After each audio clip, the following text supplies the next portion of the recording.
Seigneur. Je rends gloire à Dieu qui a permis que nous puissions nous retrouver encore dans sa présence. Nous avons un thème merveilleux intitulé les détours décisifs. Mais avant toute chose, je vous salue tous au nom de Jésus-Christ. Amen. Les détours décisifs. Nous avons tiré ces thèmes dans le livre d'Exode. Exode chapitre 3. Exode chapitre 3, versets 1 à 4. Est-ce que le micro marche? Exode chapitre, voilà, ça marche maintenant. Exode chapitre 3, versets 1 à 4. Nous lisons la parole de Dieu une fois pour toutes et puis nous allons reprendre nos places. Allons-y tous ensemble. Moïse faisait paître les troupeaux de Jéthro, son beau-père, sacrificateur de Madian. Il mena les troupeaux derrière le désert et vint à la montagne de Dieu à Horeb. L'ange de l'Éternel lui apparut dans une flamme de feu au milieu d'un buisson. Moïse regarda et voici, le buisson était tout en feu. Le buisson était tout en feu, verset 3. Moïse dit, voir quelle est cette grande vision et pourquoi le buisson ne se consume point. L'Éternel vit qu'il s'est détourné pour voir et Dieu l'appela du milieu du buisson et dit, Moïse, Moïse. Et il répondit, mais voici, parole de l'Éternel. Reprenez vos places, merci beaucoup. Les détours décisifs. Les détours décisifs. Gloire au Seigneur. Je pense que vous allez tous bien. La façon dont on a loué le Seigneur prouve que nous sommes bien portants. Amen. Que l'Éternel soit loué.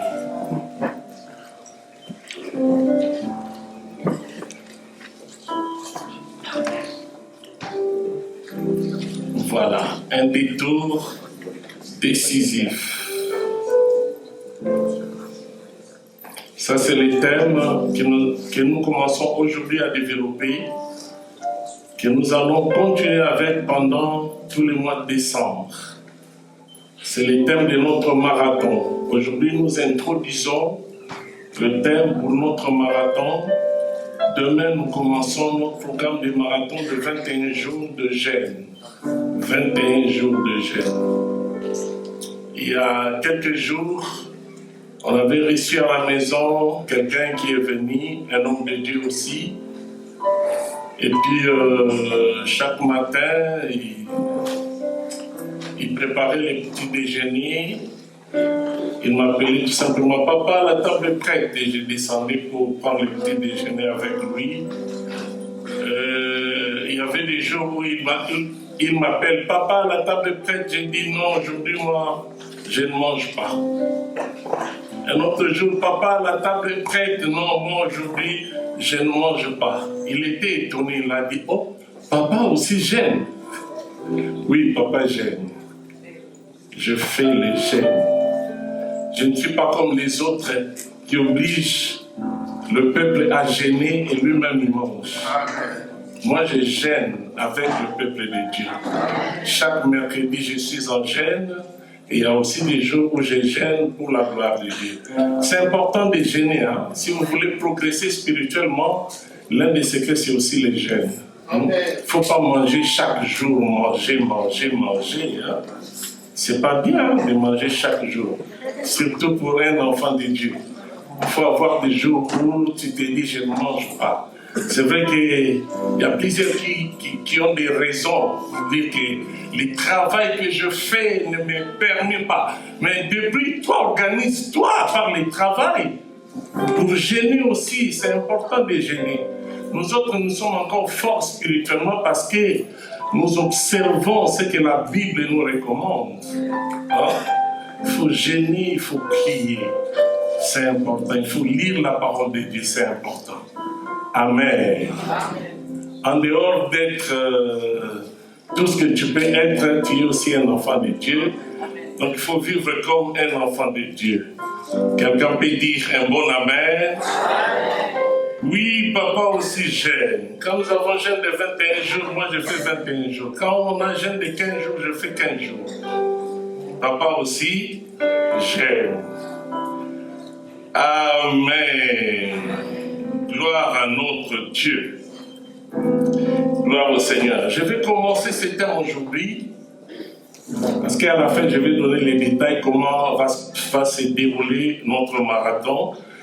Je vais commencer ce thème aujourd'hui et je vais continuer les 2 prochains jours, c'est-à-dire lundi et mardi en ligne. Et nous allons vous donner toutes les précisions comment va se dérouler notre marathon. Gloire au Seigneur. Dans ce passage, on nous parle de la rencontre de Moïse avec Dieu. Je commence par là pour ne pas brûler les étapes. Dans la lecture, on nous dit que Moïse faisait paître les troupeaux de son beau-père Jéthro. Vous savez que Moïse, quand il a fui l'Égypte, il se retrouva à Madian. Et là, à Madian, il est devenu berger. Étant berger, chaque matin, il amenait le brebis pour aller boire et manger. Et pendant son service, dans le texte que nous venons de lire, pendant son service, un jour, la Bible dit, il a amené le brebis loin de là où il les amenait d'habitude. Il est allé même derrière le désert, jusqu'à se retrouver vers la montagne, vers une montagne. C'est quelle montagne on nous dit ici? Horeb. Arrivé vers Horeb, vous savez, la montagne d'Horeb a une histoire pour ce qui concerne les enfants d'Israël en général et Moïse en particulier. C'est là où Dieu avait donné les 10 commandements à Moïse. Mais ici, c'était avant son appel. Moïse a amené le brebis vers la montagne d'Horeb. Quand il est arrivé, c'est alors que de l'autre côté, Moïse a vu un buisson en feu.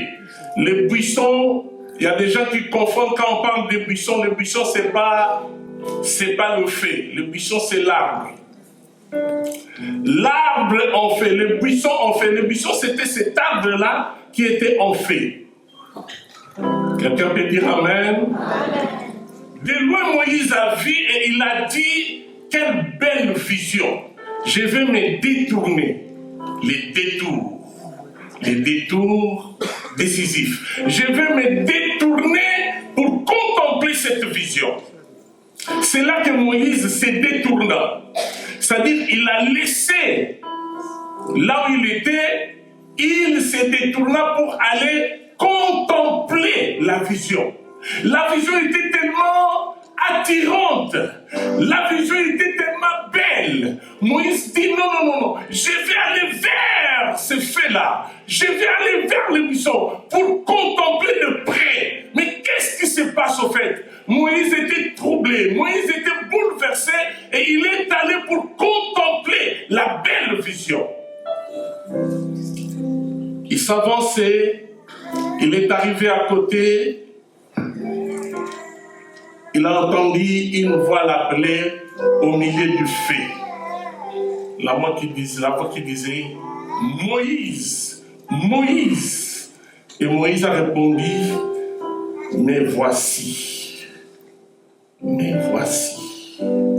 Alléluia. Bien-aimé, c'est là que tout a commencé. C'est là que Moïse a reçu la mission. C'est là que Moïse est devenu une autre personne à cause de ses détours. Si Moïse n'était pas détourné, il n'allait pas entrer dans cette dimension. Tout a commencé par là.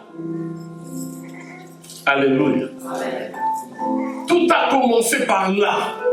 Parce qu'il a fait un détour, et le détour que Moïse avait fait était un détour décisif. C'est le détour qui a changé sa vie. Est-ce que quelqu'un peut dire Amen? Gloire à Dieu. Au moment où Dieu vient à sa rencontre, Moïse est dans le désert.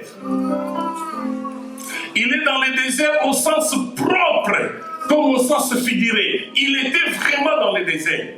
Moïse faisait paître les petits bétails de Jéthro, son beau-père. Là, c'est dans le premier verset, où on nous dit qu'on nous montre, qu'on nous précise que Moïse était en train de paître le petit bétail de Jéthro, son beau-père. Quelque part dans le désert, non loin du mont Horeb, au Sinaï, c'est là où Moïse a vu la vision. Moïse a vu la vision. Alléluia. Bien-aimé, écoutez, Moïse, dans son histoire, il n'a jamais été un berger. Il n'a jamais été un berger. Moïse était préparé pour devenir le futur roi. Il était dans la préparation, dans la maison de Pharaon. Il était considéré comme le petit-fils de Pharaon. Parce qu'il était ramassé par la fille de Pharaon. Et la fille de Pharaon, c'est elle qui avait donné le nom de Moïse, qui veut dire « je l'ai sauvé de l'eau, je l'ai sauvé des eaux ». C'est parce qu'elle a vu un petit garçon qui était rejeté, abandonné, et la fille de Pharaon a récupéré le petit garçon. Elle a dit sérieusement, c'est un bébé de Zébré. Alors, comme je l'ai sauvé, je lui donne les noms de Moïse. Je l'ai sauvé des eaux. Moïse a grandi comme ça, dans l'abondance. Moïse a grandi dans la richesse. Moïse ne manquait de rien. Sauf qu'après un moment, Moïse, l'instinct l'a attiré. Moïse a compris qu'il n'était pas un vrai Égyptien. Il a compris qu'il était juif d'origine. C'est à ce moment que Moïse voulait défendre son peuple. Il a tué un Égyptien pour défendre un juif. Un jour, il a trouvé des juifs en train de se chamailler. Il a intervenu, mais pourquoi vous faites ça? Vous êtes deux frères. L'autre dira à Moïse, tu veux nous tuer comme tu avais tué l'Égyptien. Moïse a compris que l'affaire était connue. Il était considéré comme un assassin. Tout simplement parce qu'il a vu comment son peuple était maltraité. Parce qu'il avait pris conscience de la souffrance de son peuple hébreu. Conscience que son peuple était esclave, était maltraité. C'était le désir de venir en aide à son peuple. Et voilà, cela a tourné mal. Parce que ce n'était pas le temps de Dieu. Alléluia. Ce n'était pas encore le temps de Dieu. Bien-aimé, si ce n'est pas le temps de Dieu, même si vous forcez la nature, vous n'aurez pas de solution. Ce n'était pas le temps de la délivrance du peuple d'Israël. Peut-être que ce n'est pas le temps de ton mariage. Peut-être que ce n'est pas le temps de ton élévation. Ce n'est pas le temps de ta bénédiction. Si tu forces, tu peux tomber quelque part. Voilà pourquoi plusieurs tombent dans la magie, dans l'occultisme. Parce qu'ils n'arrivent pas à attendre le temps de Dieu.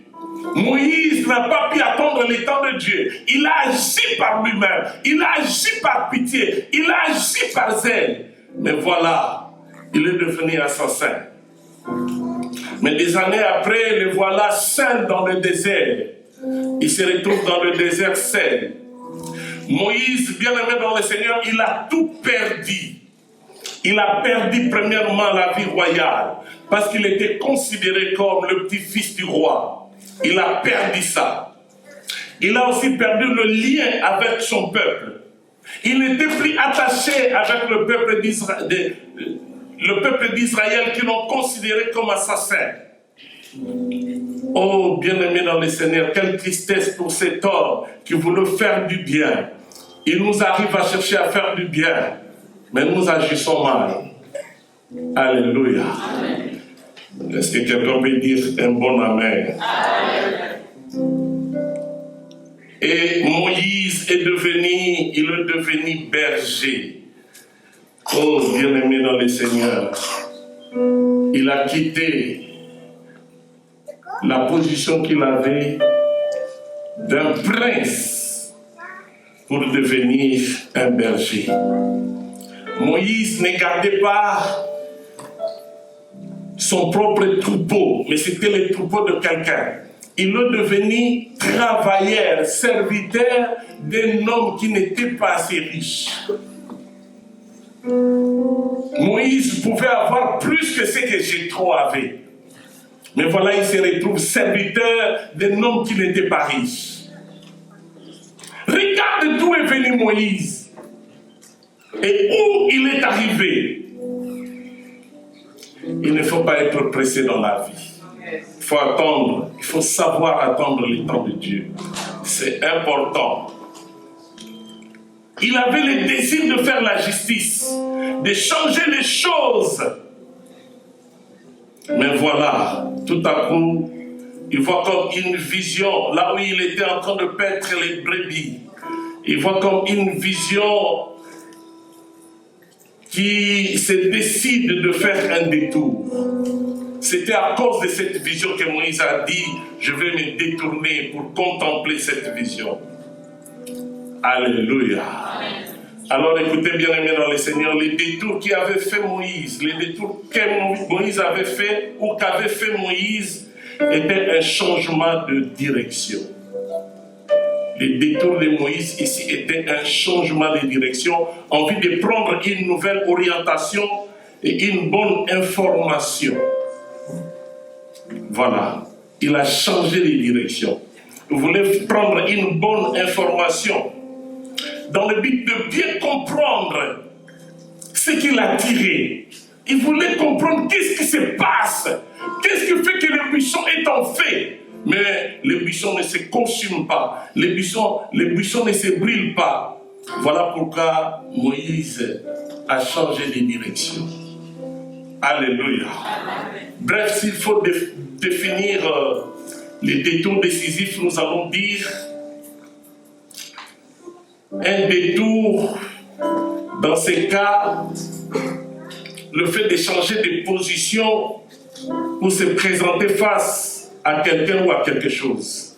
Le détour ici, c'est le fait de changer de position pour se présenter face à quelqu'un ou à quelque chose. Donc Moïse a changé de direction pour se présenter en face de Dieu, pour se présenter en face du buisson. Il a accepté de changer de direction. Est-ce qu'on peut dire Amen? Je me rappelle, il y a quelques années, j'étais chez nous à la maison, je n'étais pas encore marié. Et puis, quelqu'un est venu me chercher disant qu'il y a un homme qui habite quelque part qui a besoin de toi. J'ai dit, mais qu'est-ce qu'il y a encore? Non, il y a un homme qui a vraiment besoin de toi. Il a dit, si tu peux aller rapidement, c'est urgent. Bien aimé, je suis allé rencontrer cet homme. Cet homme me dit, je fais un rêve. Et dans mon rêve, je t'ai vu. Moi, dans mon rêve, je marchais. J'allais quelque part. Je suis arrivé dans un coin où il y avait bifurcation. Il y avait deux chemins. Je ne savais quel chemin prendre. Mais je vis que à gauche, le chemin était propre. Le chemin était grand. Et de loin, j'entendais le bruit des gens. Je me suis dit, je pense que ça, c'est le meilleur. Et à droite, il y avait un autre chemin mais qui était étroit, était méprisable. Ce n'était pas très propre.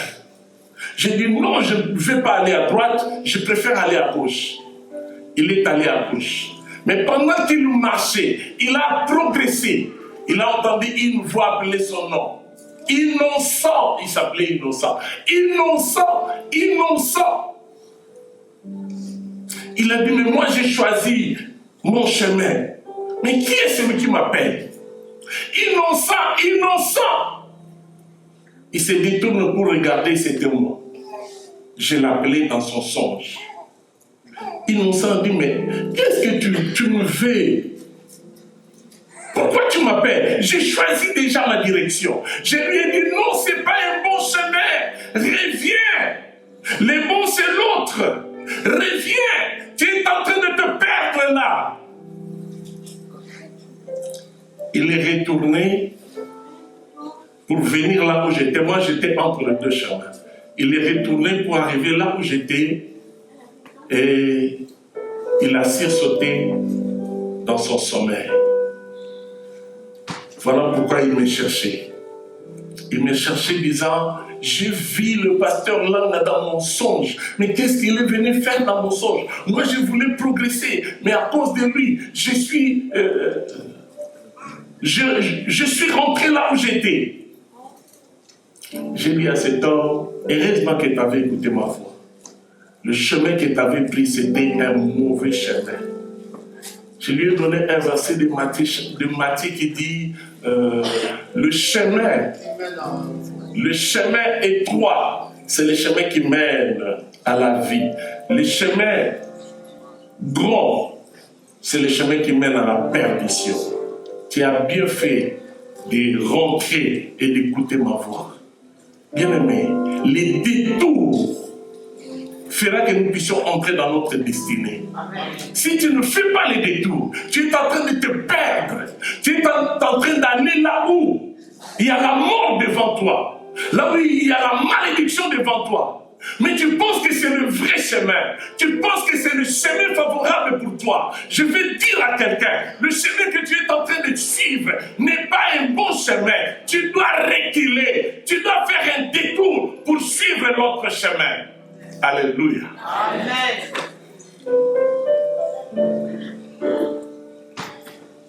Pendant que je priais, j'ai vu une sœur. Elle est là, je le vis. Je m'approchais de cette sœur, je dis, mais pourquoi tu ne veux pas changer? Dans son visage, il y avait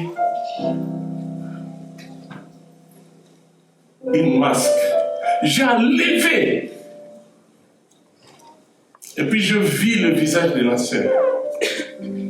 Et la sœur a commencé à me dire, non, je vais arrêter de sortir avec des hommes mariés. J'ai vu la sœur qui est là. Je vais arrêter de sortir avec des hommes mariés. Tu dois arrêter. Tu dois arrêter. Alléluia. Peut-être que toi, ce n'est pas les hommes mariés, mais tu n'es pas encore marié. Tu sors avec des hommes, tu n'es pas encore marié. Tu dois faire un détour. Amen. Alléluia. Amen. Est-ce que je parle à quelqu'un? Tu dois faire quoi? Un détour. Tu dois arrêter. Le chemin que tu es en train de suivre t'amènera nulle part. T'amènera à la malédiction. T'amènera au démon. Tu seras possédé ou tu es déjà possédé. Tu dois arrêter. Tu dois faire un détour. Sans le détour, tu vas te perdre inutilement. Tu vas perdre ta vie. Regardez Moïse. Lui qui était prince, il se retrouve travailleur dans une maison d'un homme qui n'était pas riche. Mais où était sa destinée? Je parle aux jeunes, filles ou garçons. Vous vivez comme si vous étiez déjà mariés. Alors que vous êtes célibataire, vous devez arrêter. Alléluia. Amen. C'est pourquoi vous criez bénédiction, bénédiction. La bénédiction ne vient pas. La bénédiction ne vient pas. La sœur que j'ai vue, c'était une sœur célibataire. La sœur elle-même m'a dit, je vais arrêter de sortir avec les hommes mariés. Elle est encore célibataire. Alléluia. J'ai vu encore une sœur. J'ai vu une sœur qui est tombée, qui faisait des convulsions. Comme si elle a perdu connaissance. Elle a perdu connaissance. Je vais prier pour cette sœur. Je vais arrêter cette crise cardiaque que le diable a prévue pour toi. Et toi aussi, tu as le pas à faire. Moïse s'est décidé de se détourner pour voir des choses. Ah, j'ai vu beaucoup de choses cette nuit. Je n'ai pas dormi toute la nuit. Ce n'était pas volontaire. Je suis allé dans mon lit, mais je n'ai pas dormi. Je ne faisais que prier. Je voulais dormir parce que j'avais très mal à la tête. Je voulais vraiment dormir. Et pas comme d'habitude, je suis allé monter au lit à temps. Je dis aujourd'hui, je vais dormir à l'air. Mais arrivé, le sommeil ne venait pas. Je n'ai vu que les gens, je n'ai vu. Oh là là, Dieu est merveilleux. Amen. Dieu est merveilleux. Est-ce que quelqu'un peut dire un bon amen? Moïse s'est décidé de se détourner pour voir des choses. La première chose, la grandeur de la vision. Moïse a dit, en fait, Moïse ne comprenait pas la vision qu'il voyait. Moïse ne comprenait pas comment les buissons étaient en feu, mais le feuille était encore verte. Donc, la première chose, il s'est détourné pour la grandeur de la vision. La vision était compliquée, était bizarre pour Moïse. Moïse ne comprenait pas. Moïse se disait, mais c'est quoi ce que je vois? Il y a le feu, mais les feuilles sont encore vertes. Bien aimé, écoutez, la révélation de Dieu aux hommes n'est pas une transmission d'informations. Quand Dieu révèle quelque chose, Dieu ne vous transmet ça, ne vous transmet pas seulement les informations. Mais dans la révélation, Dieu vous donne les dons de sa nature. Amen. Il donne les dons de sa nature. En révélant quelque chose en vous, vous savez, Dieu se communique lui-même dans la vie d'une personne. De façon à nous faire participer à sa vie divine. Quand Dieu donne la révélation, il se communique pour nous faire participer à sa vie divine. C'est ainsi que la grandeur divine, au lieu de nous écraser de son poids de transcendance, se révèle au contraire parfaitement pour nous accorder les désirs profonds. Dieu est très grand. En se révélant à l'homme, la grandeur de Dieu peut écraser la personne. Mais à cause de son amour, quand il se révèle, au lieu que la personne soit écrasée, la personne entre dans sa destinée. La personne reçoit un désir profond. À cause de l'amour de Dieu. Sinon, Moïse, en s'approchant du buisson, il pouvait être écrasé, il pouvait être brûlé. Mais par l'amour de Dieu, il a plutôt réussi quelque chose d'extraordinaire. Il est entré dans sa destinée.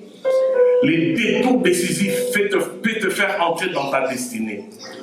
Les détours, un détour décisif peut faire que tu deviens ce que Dieu a prévu que tu deviennes. Dieu a prévu que tu deviennes une autre personne. Non la personne que tu es aujourd'hui. Dieu veut t'amener très loin. Au fait, dans la vie, vous savez, Dieu s'est révélé à Moïse. Il avait quel âge? 80. Ne dis pas que non, moi c'est fini parce que j'ai 52 ans. C'est fini parce que j'ai 45 ans. Non, c'est pas encore fini. Dieu n'a pas encore commencé avec toi. À 79 ans, c'était pas encore le temps de Moïse. Il fallait que Moïse atteigne 80 pour que Dieu se révèle, pour que Dieu l'amène quelque part. Oh bien-aimé, Dieu veut changer ta situation. Dieu veut changer ta vie. Dieu veut t'amener quelque part. Dieu veut te faire du bien. Mais il attend de toi un retour décisif. Ne pense pas que tu es qui?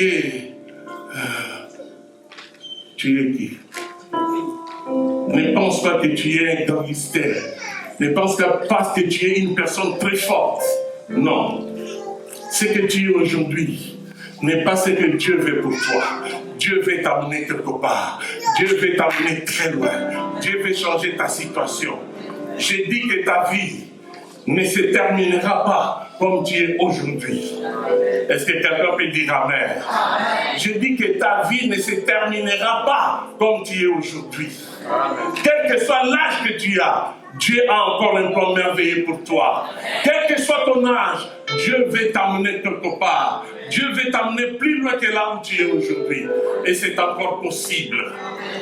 C'est encore possible que ta vie change. C'est encore possible que ta situation change. Mais tu dois faire un détour. Moïse a fait le détour. Premièrement, j'avais dit, c'était pour la grandeur de la vision. Et deuxièmement, parce que lui-même, il s'est posé la question, pourquoi ces buissons en feu ne s'éteignent pas? Pourquoi ces buissons en feu ne se consument pas? Le feu était continuel, mais les buissons ne se consumaient pas. Bien aimé, ici c'est très profond. Dieu voulait à tout prix. En fait, la vision est venue seulement pour interpeller Moïse. Dieu ne pouvait pas venir se montrer quelque part là dans le désert. Mais la vision c'était pour interpeller Moïse. Alléluia. Écoutez bien aimé dans le Seigneur, le fait est un bon symbole, un beau symbole, le fait. Le fait, c'est vraiment un beau symbole, premièrement, de la présence de Dieu. Le fait, c'est le symbole de la présence de Dieu.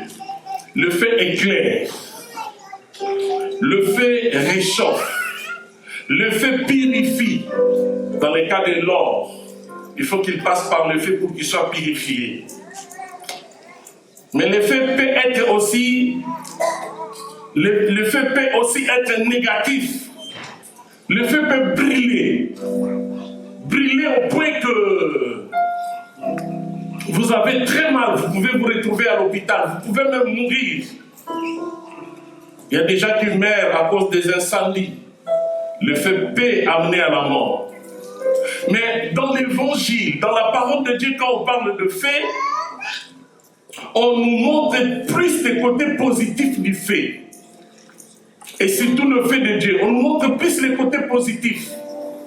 Et c'est justement là, les côtés positifs que Dieu a voulu montrer à Moïse. Les buissons ont fait, mais qu'ils ne se consumaient pas. Les côtés positifs. Alléluia. Dieu, au fait, dans ces buissons, il voulait montrer à Moïse la douleur et la souffrance du peuple d'Israël en Égypte. Le peuple était tourmenté, le peuple était brûlé, mais le peuple ne se consumait pas.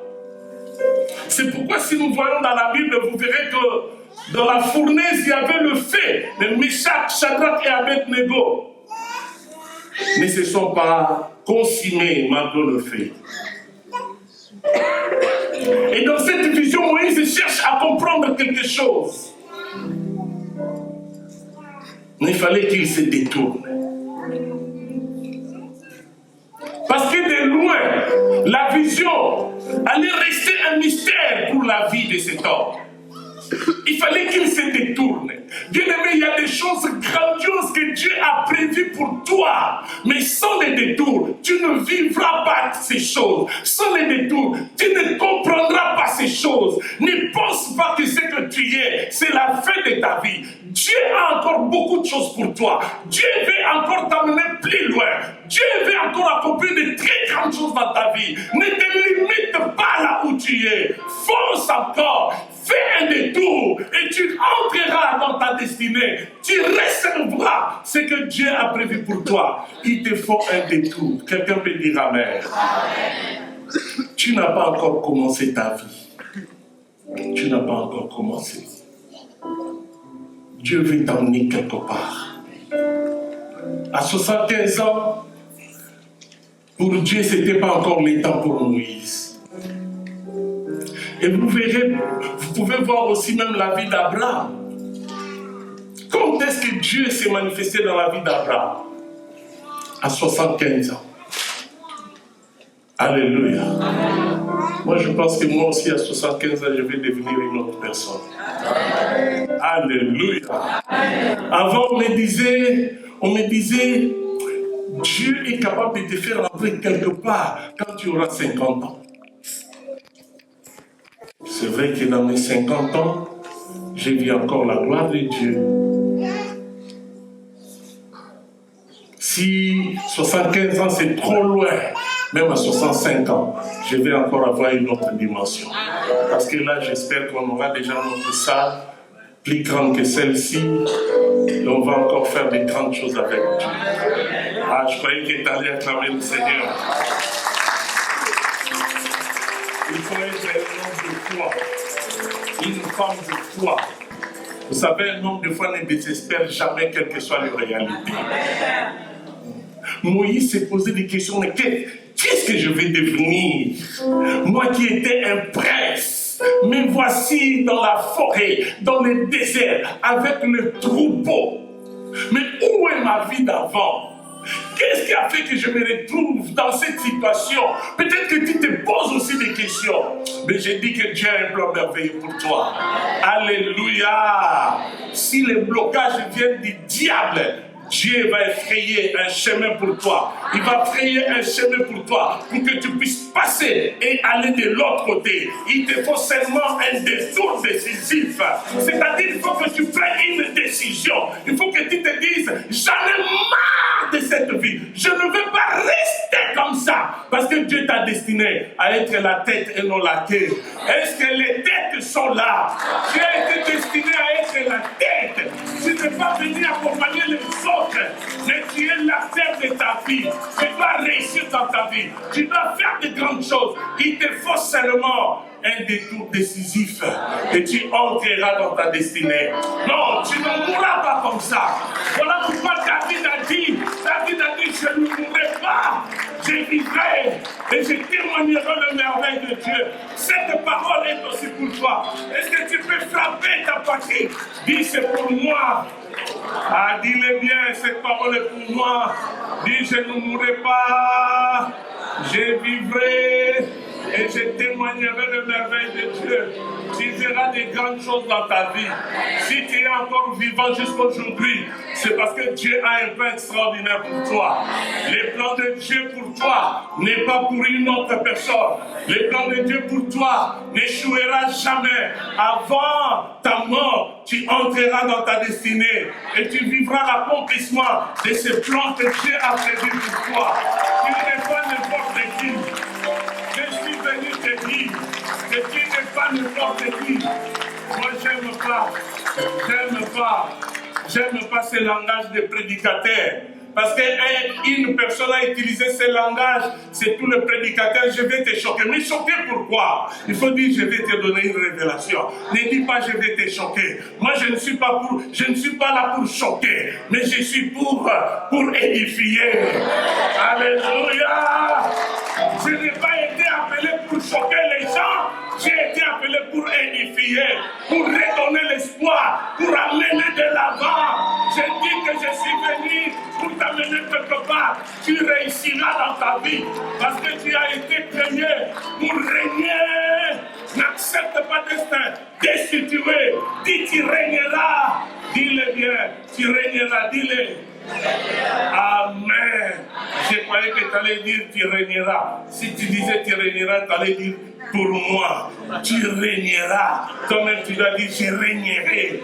Est-ce que quelqu'un qui régnera est là? Tu régneras comme Moïse. Tu régneras comme Abraham. Les gens appelés par Dieu n'ont pas connu l'échec. Ils ont régné. Abraham a régné. Abraham est devenu plus riche que les rois de son époque. Moïse, n'en parlons pas. Les rois tremblaient devant lui parce qu'il a fait un détour décisif. Est-ce que quelqu'un peut faire un retour décisif aujourd'hui? Ne sors pas de ces lieux avant de faire un détour décisif. Je me voyais là. Je me voyais là.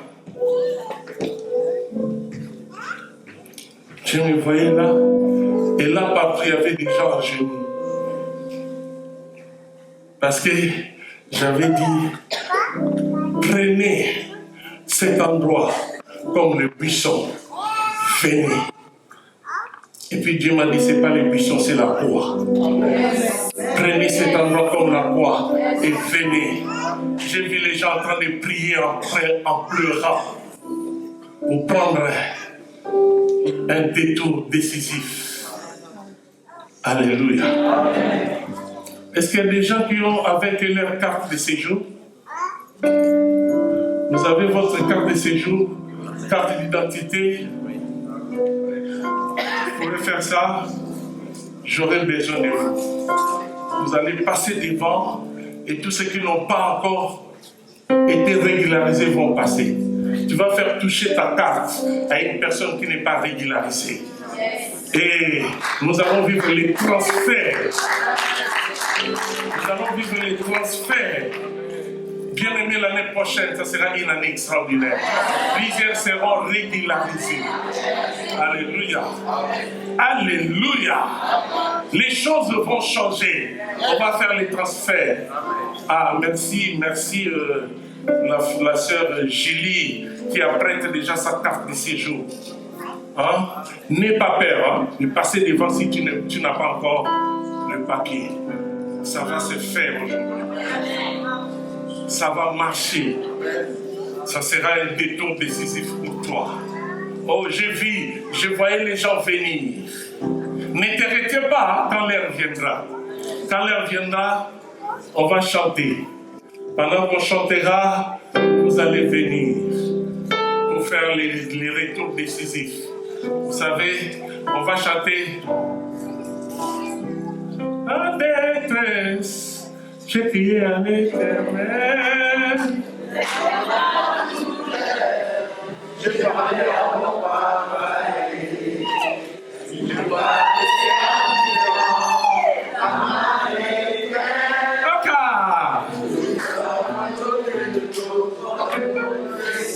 Montez encore.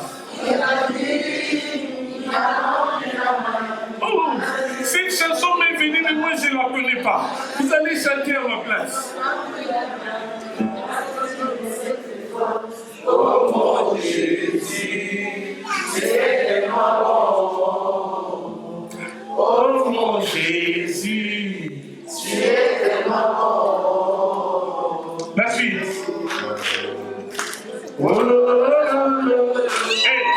Gardez ça, gardez ça. Gardez ça. Le temps viendra. Quand vous allez venir pleurer ici, il va rémunérer, il va récompenser, il va élever tous ceux qui vont accepter de faire les retours décisifs.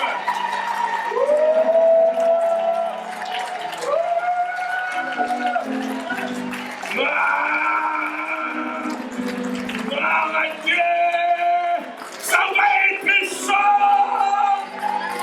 Ça va être chaud! Que Dieu te bénisse!